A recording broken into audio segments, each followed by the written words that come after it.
এক গ্রামে রঘু নামে এক মানুষ থাকত। সে খুব পরিশ্রমী কিন্তু একটু লোভীও ছিল।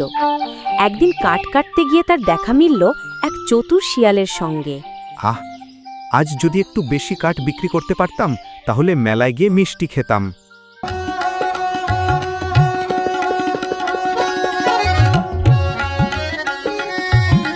ওরে মানুষ ভাই, একা একা এত কাজ করছো কেন?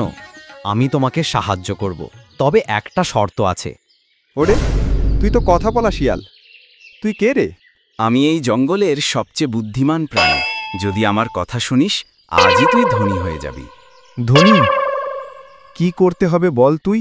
ওই পাহাড়ের ওপারে একটা পুরনো গুহা আছে, সেখানে একটা সোনার হাঁড়ি পুঁতে রাখা আছে, কিন্তু মানুষ গেলেই সেটা উধাও হয়ে যায়, প্রাণী গেলেই দেখা দেয়। তুমি যদি আমাকে নিয়ে যাও, আমি হাঁড়িটা বের করব, অর্ধেক তোর অর্ধেক আমার। ঠিক আছে, চল চল।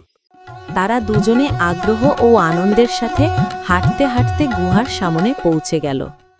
এখন আমি ভেতরে যাচ্ছি, দাঁড়া এখানে। ঠিক আছে, সাবধানে যাস। তারপর শিয়াল গুহার ভিতর প্রবেশ করল।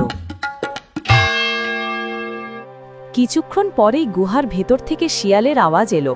আমি পেয়ে গেছি হাঁড়ি, ভারী ভারী, একটু সাহায্য করো। শিয়ালের চিৎকার শুনে রঘু দৌড়ে গুহার ভিতর যায়। রঘু ভিতরে আসতেই শিয়াল পালিয়ে যায়, আর সাথে সাথেই গুহার দরজা বন্ধ হয়ে যায়। ওরে বাবা, এটা কি হলো? হি হি হি, বোকা মানুষ, লোভে পা দিলে এই হয়।